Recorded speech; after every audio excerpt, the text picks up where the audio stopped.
Hey everyone, welcome back to the channel. If you're new here, I'm Ryan, and today we're diving deep into RAD-140, one of the most talked about SARMs on the market.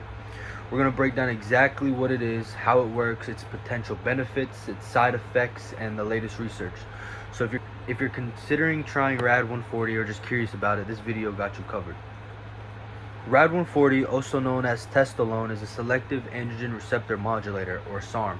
It's designed to selectively bind to androgen receptors in muscle tissue, helping to increase muscle mass and strength. Unlike other steroids, which can affect a wide range of tissues in your body, RAD-140 is more targeted, specifically aiming at muscle and bone.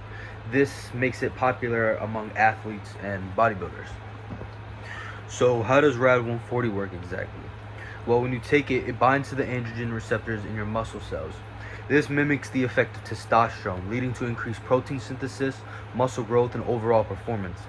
But the key point here is that it doesn't bind to other receptors that affect organs like the prostate, liver, or heart, the way anabolic steroids do.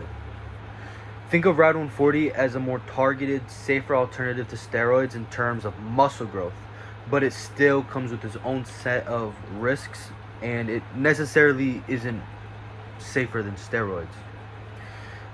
But let's talk about its benefits. People who use RAD-140 report some serious gains. Not much muscle mass gain, but it can increase muscle mass. This is the most obvious benefit. RAD-140 helps accelerate muscle growth, especially when combined with a proper diet and workout plan. Now, from personal experience, I don't see much muscle growth. I see retention. Like, my muscles look fuller, but you don't grow much on this compound. You do grow a good amount, but it's more of a strength compound. It enhances your strength. It can improve your strength levels drastically, allowing you to push through those intense workouts. It improves endurance. Users often report feeling less fatigued during those workouts. It increases, I'm pretty sure, your CNS, so you're gonna work out harder.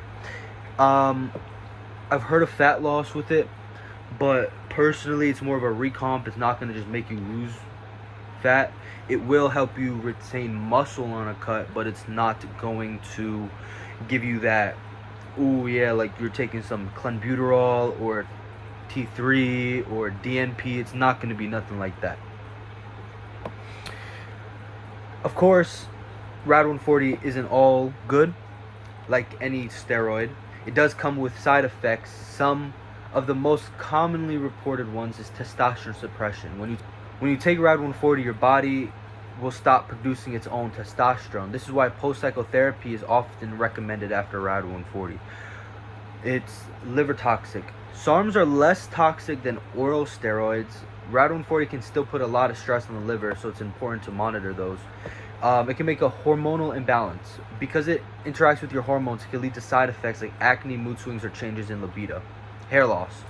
Same to other compounds. RAD-140 might accelerate hair thinning for those already predisposed to male pattern baldness.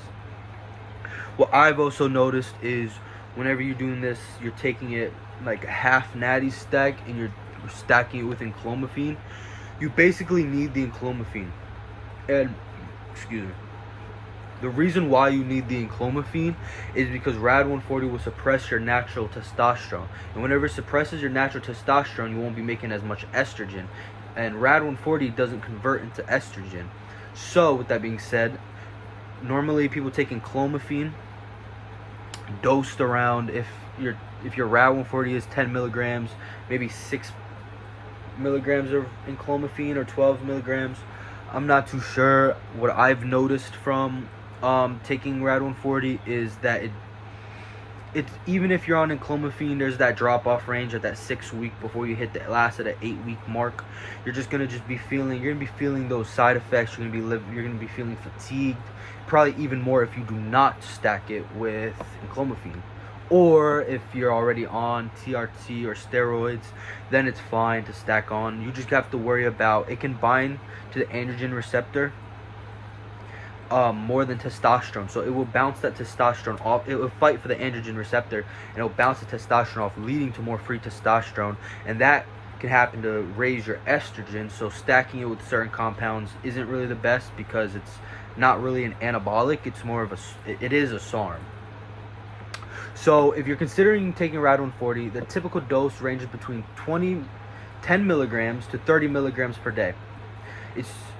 I've taken 10, 12, 15, and 20.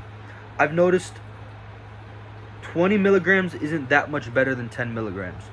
You're maybe getting 20% more benefits with 50% more of the risk, and it's really not worth it.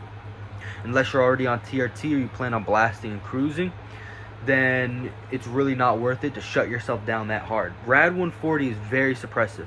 It's one of the most suppressive in my opinion. I haven't done many. I've tried S23 already on TRT, but I've tried RAD-140 natural, and on and off, that was the first thing I've ever touched, and I can say it suppresses your testosterone. I tried it young, and I suppressed my own testosterone, and it can do that. So if you're young and if you're not already fully developed, or at least over 25, it's definitely going to suppress your hormones.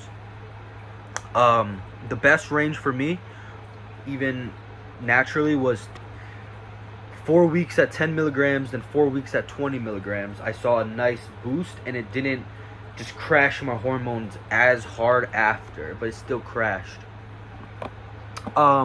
It's usually taken in oral form. I would never suggest going over 20 milligrams if you're natural. Don't even think about going over 10 milligrams. I've never tried 30 milligrams. Not too sure how that would affect you, but it will affect you in ways.